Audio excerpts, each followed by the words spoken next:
Hey, it's the podcast guy. Sutton United Talk Time on podcast. It's the Sutton Podcast. And there it is! Sutton United of the GM Vauxhall Conference have put out First Division Coventry City, winners of the FA Cup themselves less than 2 years ago. And what a moment to enjoy for the fans of this Surrey side. They've had their moments before, but never one like this. But the whistle goes down. Delight for Sutton United. Sutton United, the National League, are through to the last 16 of the FA Cup. No longer English football's perennial non-league club. A 123-year crescendo reaches a new peak for Sutton United, who are promoted to the Football League for the first time. Hello and welcome to another episode of Sutton United Talk Time on podcast. We're back again with the games now actually happening, and instead of talking about what could happen, we're talking about what did happen and then reviewing what could happen in the next match. So that made no sense at all. Never mind. We'll move on. We are on all the social medias at Sutton Podcast. Give us a shout out. If you want to come on as a guest, give us a message at mike@suttonpodcast.com. But today, to review the Newport County game and preview the Doncaster Rovers game, I'm delighted to say we've got some returning guests. Haven't been on for a little while. But hello, JR. How are you? I'm good, thank you very much, Mike. I'm very good. And how was the off season for you? Oh, very nice. I had a couple of trips away, so that was quite nice. And yeah, but I've been missing the football, so I'm glad we're back. Absolutely. And also returning after an even longer spell on the sidelines is Andrew. How are you, Andrew?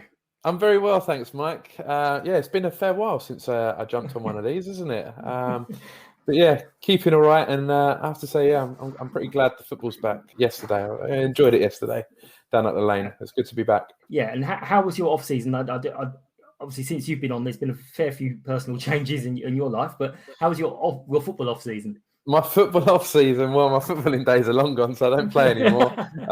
But yeah, a couple of breaks abroad. Managed to keep myself away from the train strikes that have been happening of late. But yeah, ultimately, I am preparing for fatherhood, which comes in September. So yeah, you might not see me a great deal from September onwards. But yeah, that's why I was eager to jump onto today's pod, really, and show my face and voice again. Well, congratulations again, but preparing yourself for fatherhood, you can't. There's no such thing. Since the last league game, there's been an awful lot of work going on around the ground.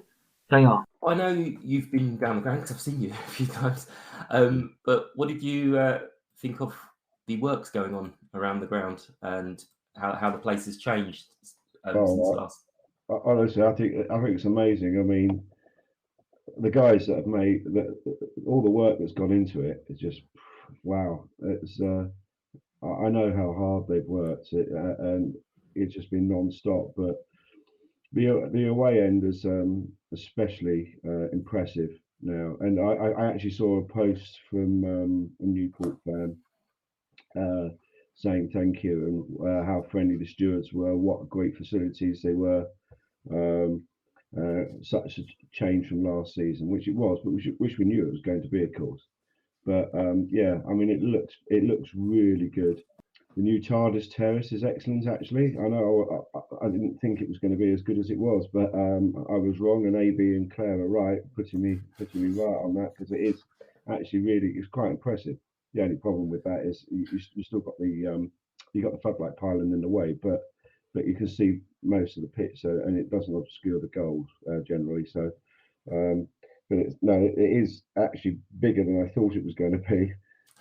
So that's really good. And I actually did have a bit of, because I was stewarding yesterday in the red zone, I actually saw around the back of the Collingwood Rec end as well, and all the work that's gone around the back there, which is quite interesting. And just the amount of space, I know it's been said before, but the amount of space we've got on the ground is unbelievable. You never know with Matt and pushing for League One is what he wants. We might have to expand the ground a bit more, but yeah. I'll answer your question. I think it's fabulous. I think they've done a really good job. As I said before, a couple of weeks ago, just standing, looking at the ground, trying to be objective and not look after my little patch. It was looking at all the space on the Collingwood side that you could move the railings in towards the pitch. It's like suddenly go, oh my God, there is so much we could do. Obviously, I don't want to think about it because we're little old Sutton, but we might not be little old Sutton for many years. Yeah. Andrew, what did you think about the works that have happened around the ground during the summer and all the expansions going on? Well, I must say, I think the ground looks absolutely fantastic. A far cry from when I first started coming down and watching Sutton. I really think the away end looks very smart, and how they've combined the standing and the seated sections. The TARDIS Terrace, I mean, I was standing opposite that yesterday. I will, at some point, try and have a stand in there. The comments have been pretty good overall, I think, with regards to that. And I must say, I thought the fan zone was an excellent kind of innovation. And I was there for about an hour yesterday in that, and it was great to see a real mass of people enjoy themselves prior to kick-off. So, yeah, I think the club are doing excellently. I haven't yet listened to AB's latest video in terms of what's ahead, but yeah, I think we're well on the rise, aren't we, with making the ground more suitable as a Football League venue. Yeah, absolutely. You mentioned the fan zone. JR, what were your thoughts on the fan zone? I thought it was really good. It's really good. It proved popular. Obviously, there's going to be a couple of teething problems because it's just opened Saturday properly. So, but I think it worked really, really well. And yeah, I mean, I think it's a great addition. It seemed to be very popular. I know there were people queuing at 10 to 12 when it was opening at 12, eagerly waiting. But like Luke Beckett and that couldn't wait to have a drink there. And I actually think the lager and the pale are very nice. Actually, suited my palate anyway. I quite like it. And well, the weather's nice. It's great, and I understand that going forward. Towards the winter months, we want to keep it open. There will be some sort of tarpaulin or something out there to keep you dry from the rain and the cold. I think that's what the plan is anyway. So yeah, I think it's brilliant. It works really well, and and it was managed. We had a couple of stewards there, so they managed it because obviously cars coming in, you've got to be a bit careful. But it was fine, and it was fine after the game as well. And new benches are coming. Possibly for the next game as well, so it'll look even nicer for the next game. So yeah, really good.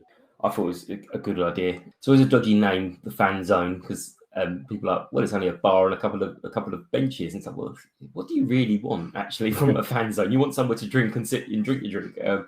Yeah, I think it's gonna be a great idea. Talking about little old Sutton, obviously we've picked up loads and loads of new fans, and I'm fully convinced that a load of those new fans would rock up on a Saturday, wander around to the main building, see there's a function going on, and turn around and think, yeah, I can't go in there. Yeah. And therefore, that's money walking out the door. Yes, we know we can walk in there, we can walk through to the players' bar, but not everyone knows this. No. So I think somewhere nice and clear where they can grab a drink, spend some of their money, keep their money within the club is a really, really good idea. And yeah, they get to meet Sutton fans and make it a little hub.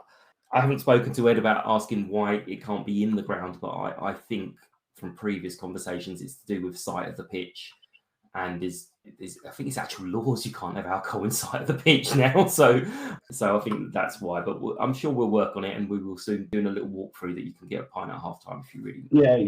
People just got to be patient, but they're acutely aware of the home fans. Not being able to have a drink and stuff, and they want to sort that. They do want to sort that out. And the target I think is the Mansfield game on the 27th of August, where we should be able to get a drink at half time, all being well. Those that want to. And yeah, I mean that's just going to that's another little thing that's going to enhance the club, and hopefully they'll take a bit more money behind the bar, which would be great. You make a good point. Those that want to, you're not obliged, even though you support Sutton, you don't have to have a drink. It's not a legal requirement. No. So getting on to the actual game. Yeah. The team news, obviously, well reported and moaned about. I wasn't there. I was elsewhere. So when the team came out, any surprises? I mean, I got No. 11 out of 11 on the Fan Hub prediction because I copied exactly what we played against Bromley. But Oh, did you? See, I only got 10 out of 11 because I put Josh in instead of Enzio. Right, okay.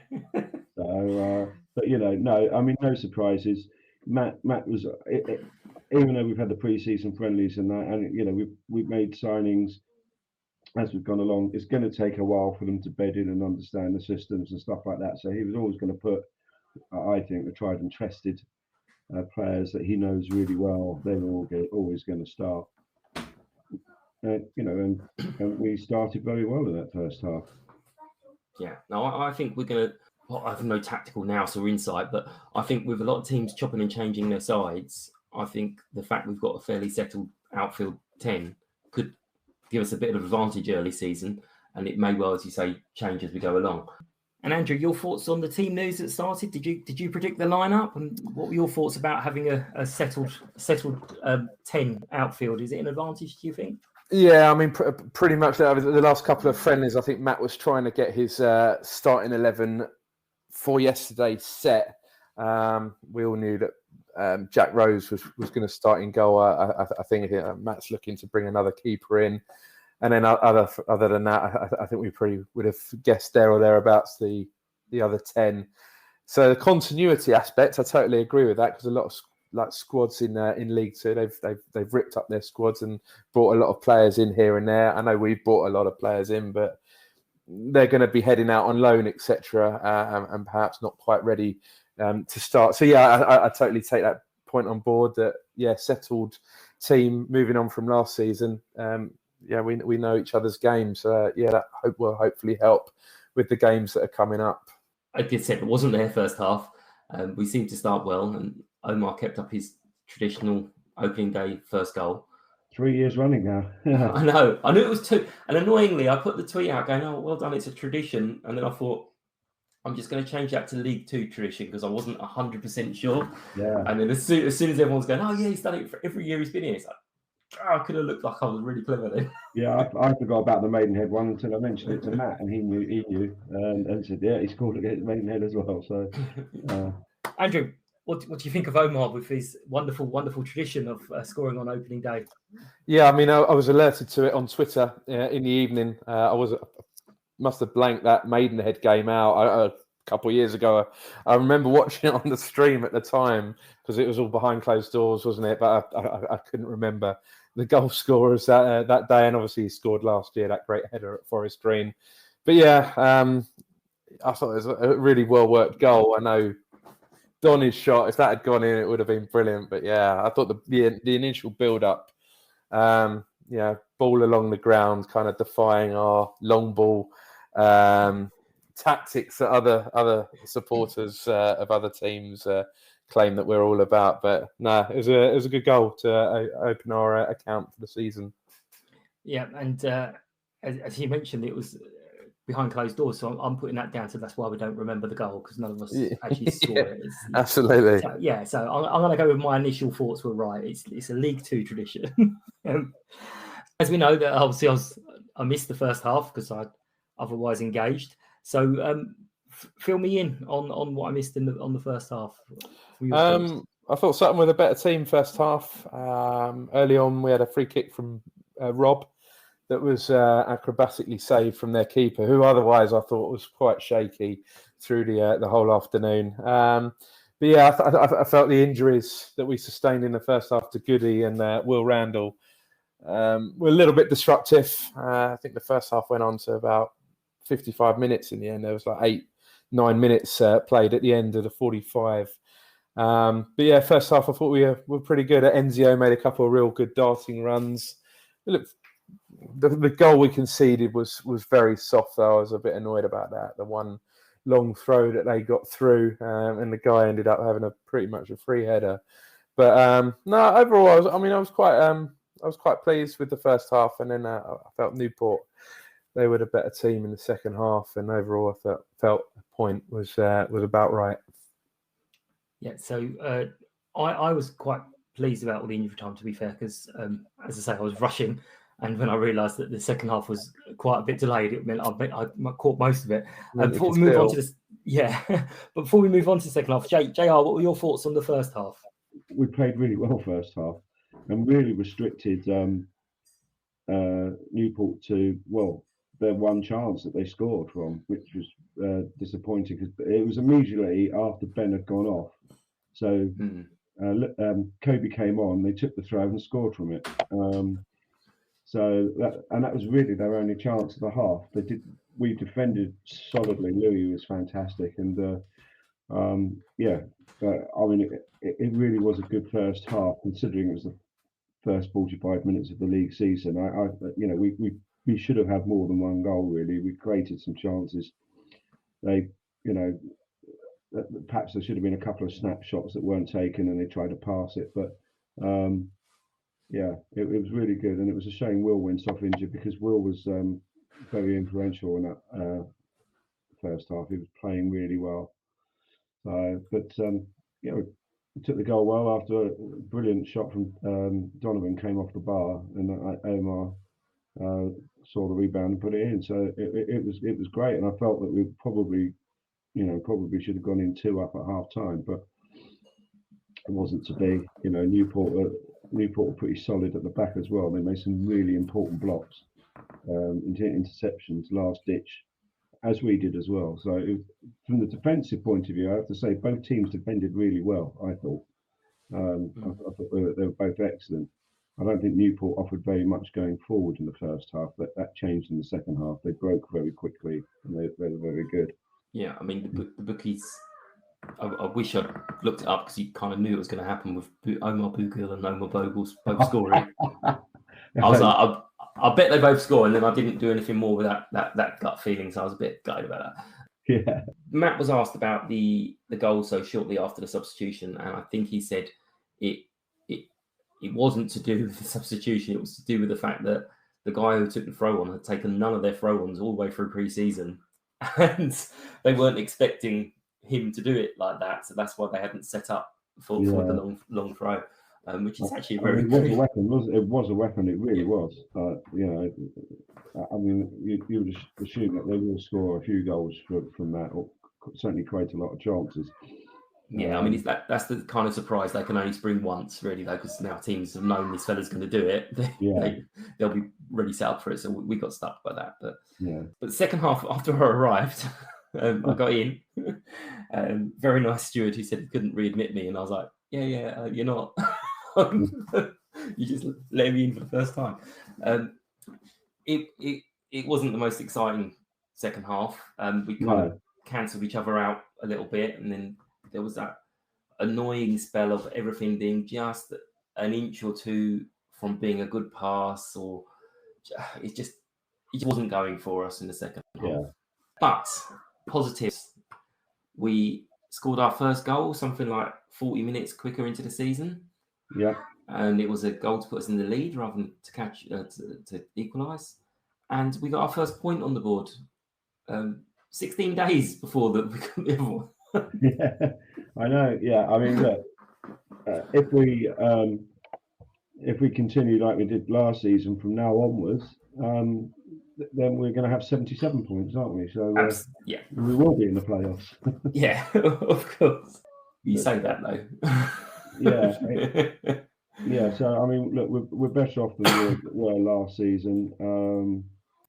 I'm sure we'll go to Doncaster with high hopes. We didn't score yesterday, so we've got one more better than them as well. So I'm sure it's going to. The players they'll be bouncing. They're so happy to get out there and actually play a competitive match. And now we move forward and see if we can get something up there. Hopefully, Will's okay. I mean, he's got a dead leg, so hopefully he should be all right for next week. But I'm not sure about Ben, of course. Knee injuries are always a bit dodgy. Mm-hmm. You don't know quite what you've done. You probably have to have a look at it during the week and see. And your thoughts on the second half, Andrew? Yeah, I thought we defended valiantly. I thought Newport were putting us under quite a bit of pressure in the second half. I mean, we obviously hit the bar in the second half through Josh, who I think will eventually be a key player for us this season, kind of filling in for Adji Boy. but yeah, we weren't quite as productive as how we were in the first, and yeah, I thought we had to make some real key blocks. I've looked back on the highlights, and yeah, I think Kobe was largely excellent after he came on in the first half. But yeah, no, happy with the point, and we move on, don't we? So what do you think about us getting our first point earlier in the season, Andrew? Well, yeah, I mean, hopefully it sets us up for our first away match next Saturday. I mean, would have been brilliant to obviously get a win yesterday and kind of, but yeah, we'll take a point, and yeah, we'll, yeah, important not to lose. I always feel on the opening day. Absolutely. And you mentioned Josh as well. I've been bigging him up all week, saying what a great replacement he is. And it was glimpses we saw. He didn't take it quite by the scruff of the neck in the second half, but definite glimpses. What were your thoughts on him? Yeah, I think I went to the Woking friendly, which we lost 1-0, but he was the standout player for us that night. I think he needs a little bit of development here and there, and coaching. But yeah, I think we've got a gem for the season there. I'd be interested to see how he fares for Sutton. Yeah, I know Luton. They're definitely not. He's not under their radar. They know all about him because straight away their fans were all over. Oh yeah, he's going to be well for Sutton. So yeah, so I think it's a one-season deal. People were asking about him in the Meet the Manager on Tuesday, and Matt's been, I think, after him for a while. He spent a lot of last season injured, and when he was with Yeovil on loan the other year back, they were wondering who he was, and yeah, I think they're pretty happy to have him on board. JR, you've heard me bang on about Josh. There was a chance he had midway, I say, through the second half, where he was right on the edge and everyone was just like, shoot! And he went to play that pass. Whether that was just, I can't do it, or it was just that nerves, I don't know. But yeah, he showed absolute glimpses of what we're going to be looking forward to seeing for the rest of the season. Yeah, I think he's exciting.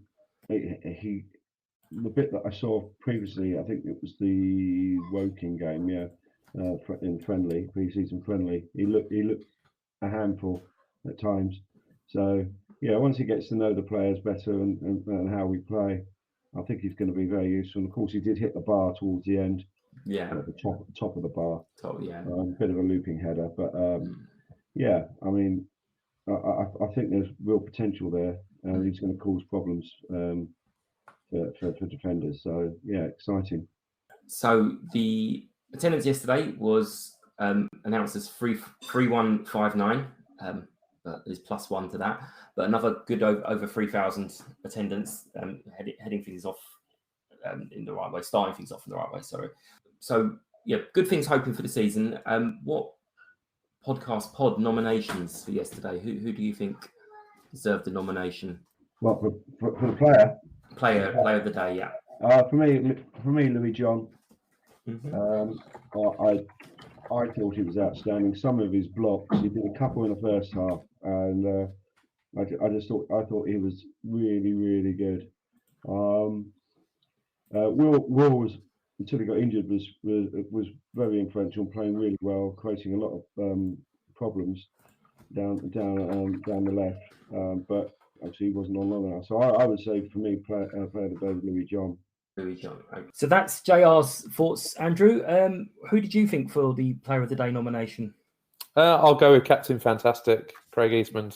Covered every blade of grass, as you'd expect, and put himself about as you'd expect. Honorary mention to Donovan Wilson, who non-stop running. So unlucky with the effort that hit the bar in the build-up to Omar's goal, and I think he had a really good effort in the second half as well. So, yeah, my votes will go to Easty and Donovan. Perfect. I'll get them up on the poll on the website, and on Twitter, and we'll see what everyone thinks about that as well.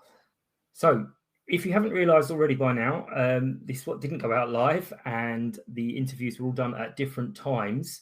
If you haven't noticed already, then I've done some really good editing.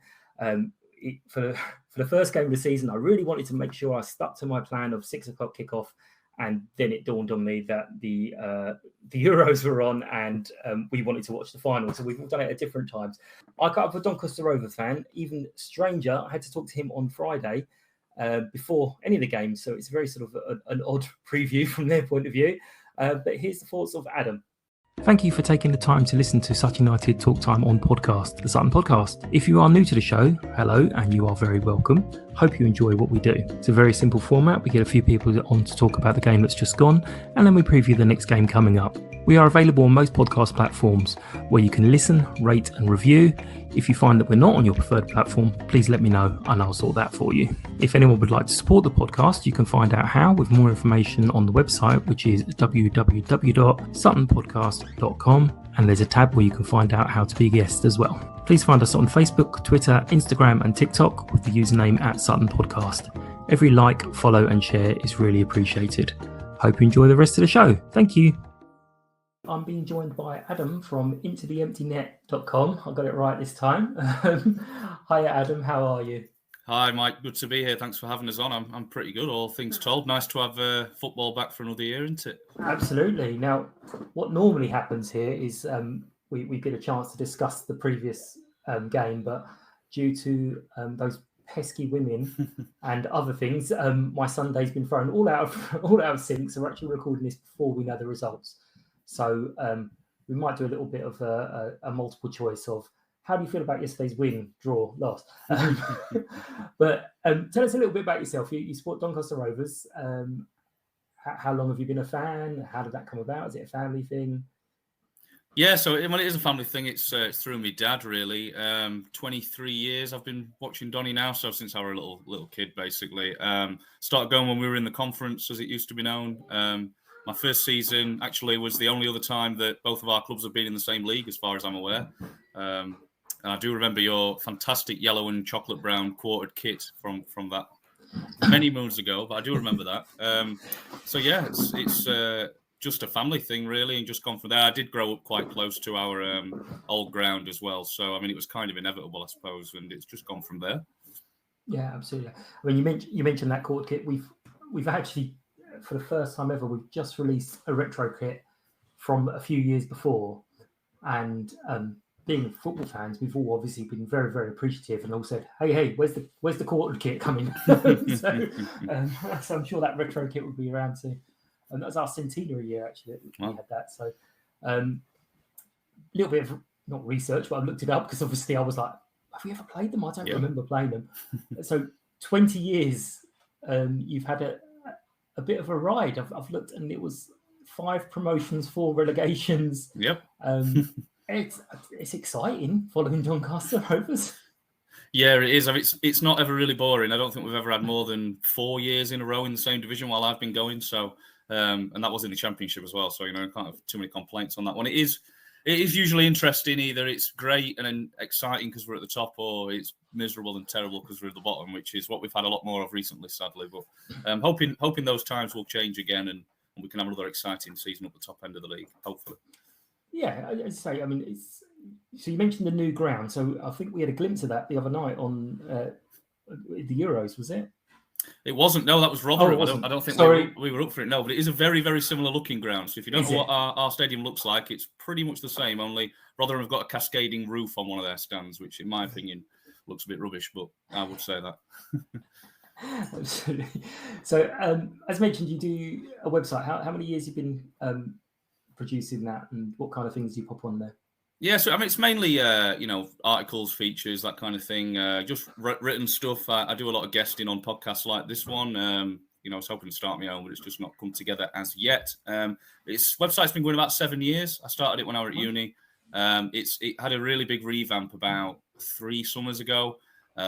Just completely changed it. And my partner, she's even like web design and things like that. So I got her on board to kind of co-manage it with me, and she's made it look a hell of a lot better. I do the right. So when she starts experimenting, going, I just want to see how this works. And you're like, no. To be fair, that only ever happens when I try and make her change something. And right. then, inevitably, I apologise and say, let's just leave it as it was. But I do the writing, and then I do like the Twitter as well, which it does quite well. And then she does the Instagram and all the photos that you'll see on, if you do visit my website, intotheemptynet.com. all the photos are by her because she's far better at that than me as well. Excellent. And at what point did it become a chore and then become? Actually, no, I do quite enjoy it because it happens. It has. Well, it's kind of gone up and down on that. I think. I know it's fickle, but the fortunes of the team often dictate that a bit. And to be fair, when I started it, we were getting relegated from League One the last time. But like the last season and the whole COVID thing, I think it did make it quite hard for me to keep on top of it. So while the social media sides kept on strong, and I've not really taken any time off from that, I did take some time off back end of last season because it was just miserable, really, and it was just a toxic kind of time at Donny, and the fan base were really divided 8 ways. And I just kind of let real life, as it were, take the priority for a bit. But I'm hoping this season will reignite my passion for it. And the summer, it's been nice this summer. When you're looking at like transfer window and obviously a lot of new teams that will be playing this year, it has been nice to try and get back into it a bit more and kind of reaffirm myself with it. I do like to claim myself as a writer, so I should probably do more writing. So I'm going to try and keep that going. So anyone who's listening, keep checking the site because there's going to be plenty of stuff on there this season. Plenty of stuff. Good stuff. I tried to claim some media pass when we got to Wembley last year, and it was a short answer. So Sutton fans, they definitely would never have been to the new ground. We like a lemonade or two. So where would be good places for us to visit? Are you big enough to have designated pubs, or is it just rock up in town and go where you like? Yeah, it's not really any designated pub sort of thing. I mean, the only time that's kind of a problem is when we have like local rivals. If Rotherham or Barnsley or the Sheffield clubs or Leeds come to town, then I think they kind of restrict certain ones. I don't think your lads will have any problem. Your lads and lasses come in. It's just any pubs really. The ground itself is quite the way out of the town. So if people are coming up on the train and they want to have a go in town first, then to be fair, I don't live in Donny anymore, but there are some good pubs dotted about. If you go like anywhere around the town centre area and then like up to Hallgate, there's a couple of pubs up there. I'll shout out the Salutation if people want to go there on the way because it's a great place. Good people running that place. So that'd be a good one. And then the one that a lot of the home fans will go in before games is the Beefeater, but that's just over the road from the stadium, which is why if you're wanting a quality pint, probably best go somewhere else, in my opinion. But there are plenty of boozers in the town centre, so you'll be all right if you're coming upon train. If you're coming in car and you get taken, you drive yourself to the ground or nearby, it's probably you're going to want to go to the Beefeater or the Cheswold, which is not too far, just the other side of the lake because our ground's next to a big lake as well. Was it nice? Nice. And well, my normal question, which isn't going to make any sense to anyone at this time of the season, is how's the season's gone so far, which is utterly rubbish. So what are your kind of hopes for the season? I know you obviously get the enjoyment back and be at the right end of the table, but are you hoping to bounce straight back, or do you not think that's possible this season? Do you think it's just a season of sticking where we are? I think we need to be aiming for promotion, whether that's, top 3, top 7. I think we need to be setting our standards high. The standards for the last 18 months at the club have been shocking. And we have tried to change a lot. Certainly there's been some big staff changes over the summer off the pitch and in the training group, so that will hopefully make a big difference. We need to be winning games again. It's easy to say, it's football. We all want to be winning games every week. But I mean, I think we won about 8 games last year. I'm forgetting what it's like. Yeah, I'm really forgetting what it's like to win football matches. So, yes, it would be very nice. I think we need to compete to go up. If we don't get promoted, but everything's moving in the right direction and we're at least in the top half, I don't think it'll be a disaster. But it really depends. I mean, this is a big opportunity for Gary McSheffrey as manager now. It's his first full season as a manager.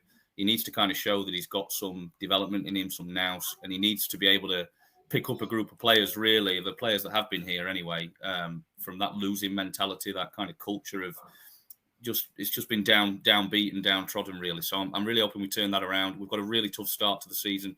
I think nigh on all of our first 10 opponents are in either teams from last season's top 10 or teams who are fancied to do well, like Stockport, and teams who've just come down, like Gillingham and Wimbledon as well. So I think we'll know sooner rather than later whether we've got anything about us, but obviously it's a bit early yet.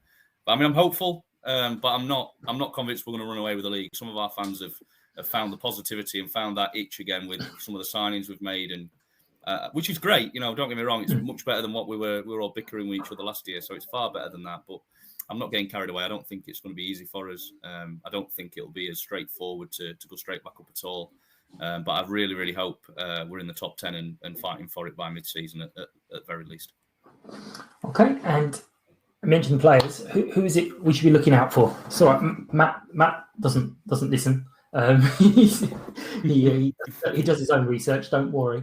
I was going to say, I would hope that your manager has got his own ways of researching us. But Tommy Rowe's the big one for me. He's kind of the driving force of the team, and he's not captain this season. Adam Clayton is, but he's kind of one of the only players that came out unscathed from last year, and he's becoming a bit of a club legend. So Tommy Rowe, whether he plays on the wing or in midfield or even in defence, to be fair, he'll play anywhere.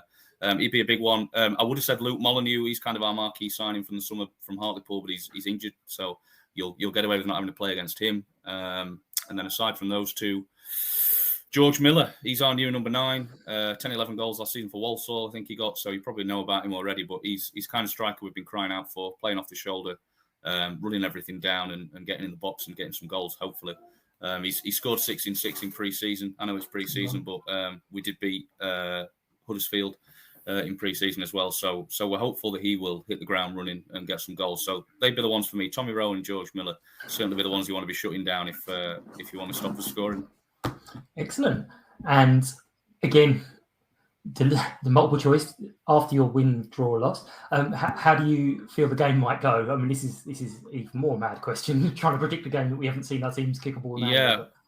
Well, I mean, to be fair, big occasion against Bradford. I think it's going to be about 20,000 there. We're taking 2,000, which is our biggest following away from home in well over a year. So I really just hope we've had a good game. By the time this goes out, I just hope we gave it a good shot. If we lost, Bradford are obviously one of the fancied teams, and I think they'll be up there this season. Looking at some of the players they signed, like Callum Camps, are players I wish we'd signed. So as long as we don't get turned over and we turn up and give it a good go, I'll be happy for now. I won't be saying that in November, December probably, but I'd be happy for now. Even if we lose.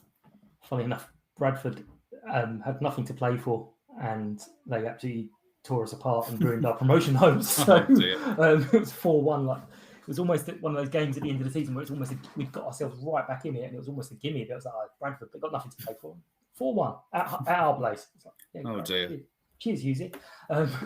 But on to the Sutton game. Do you quietly confident, or do you think it would be a toughie because it's your place? Yeah, I mean, we're at home, and I think last season at home was maybe a little bit better than away for us, which is rare, to be honest, at the Eco Power, as it's now known, the former Keepmoat Stadium. We haven't always had a great time there with, not compared to Bellevue anyway. But I think one of the big factors will be first home game where our fans are really wanting to get back to it and actually see us improve, get behind the new kind of players and stuff. And the fact that you're probably not going to bring a massive away following, no offence, but we've got quite a big bowl stadium. And when teams only bring a few hundred, which, for better or worse, happens, I think it does help us because when the away end's packed out with fans, when we play Bradford at our place, for instance, when we play some of those teams, I think it can affect us. It can kind of lose our home advantage a bit, whereas that probably won't be the case against Sutton. But a lot of our fans as well won't have ever seen Sutton United play, so I think it's going to be an interesting one. But I would like to say first one of the season at home. I've got to say confident for a win, Anna. I've got to say that, or else what am I setting myself off for the whole season? So I'm hopeful of a draw. I'm gonna hope that we get a few of those early games in with the win home, draw away, and we can get those average of 2 points and get slightly better than last season. But obviously, apart from 180 minutes this season, best of luck for the season. Hopefully, in the return fixture, you might come down. I'll see you then. I'm not making my way to Doncaster. I tend to not leave the M25 because I'm lazy. Fair enough. But we'll see you soon. Good luck and thank you very much. And just another quick shout out for the website. It is intotheemptynet.com. That's right. Yeah, nailed it. Intotheemptynet.com. All right. Thanks a lot, Adam. Cheers. Thank you very much. Cheers, Mike. Looking forward, we got a bit of a rest, which Matt seemed very, very pleased about because he pointed out last year we went to Forest Green and had to go straight to Cardiff. Yeah. This year we get a little little rest, and we head to Doncaster Rovers, who my memory is shocking, but yeah, I think we've only played them one season or something. Yes. And that was 20 odd years ago or 20 years ago. Yeah. New stadium anyway for lots of people. So are you looking forward to that match? Are you going? I am indeed. Yes. Yeah. I can't wait. Be interesting, to to play a team that's come down from League One and see what the standards like. I know they've had a few changes at personnel, of course, but yeah, it should be good in front of a big crowd, no doubt. I'm sure the players will rise to the occasion, and hopefully we can nick a victory, because that'd be fantastic. That would make it a really fantastic start to the season if we can do that. If we get something out of the game, then that'd be brilliant. And Andrew, what about your thoughts? What do you think of the Doncaster Rovers match coming up? What do you think is going to happen? And let's win some money from bookies, Andrew. No, come on. What do you reckon? Well, hopefully, I'm going to make it up there. I think we played Doncaster in the conference season of 99-2000. One of our, I think, 8 wins was against them at home, 1-0. So we lost 1-0 away, I think, missing a penalty, if I remember rightly. Prediction-wise, probably too early for me to say. I'm going to go a draw. Sorry, Mike. So we'll have that. But yeah, hopefully able to make the trip up there. And yeah, I mean, they've flitted around the Championship, League One, League Two. Yeah, they like trying out these new divisions, don't they, on a seasonally basis. So yeah, tough away game for us. So I'll take a point up there. Yeah, I said to Adam in the interview that you guys haven't heard, I think in the last 20 years, they've been involved in 5 promotions and 4 relegations. So that they do like to have something exciting to talk about. They like the drama. And I can't wait. I really can't wait. I'm so excited about this season. It's just great. It's just great to watch the guys back in action. Yeah, it's just, I mean, for us, this second season syndrome is, it is real. It did happen. We're allowed to enjoy League Two football. Oh my God!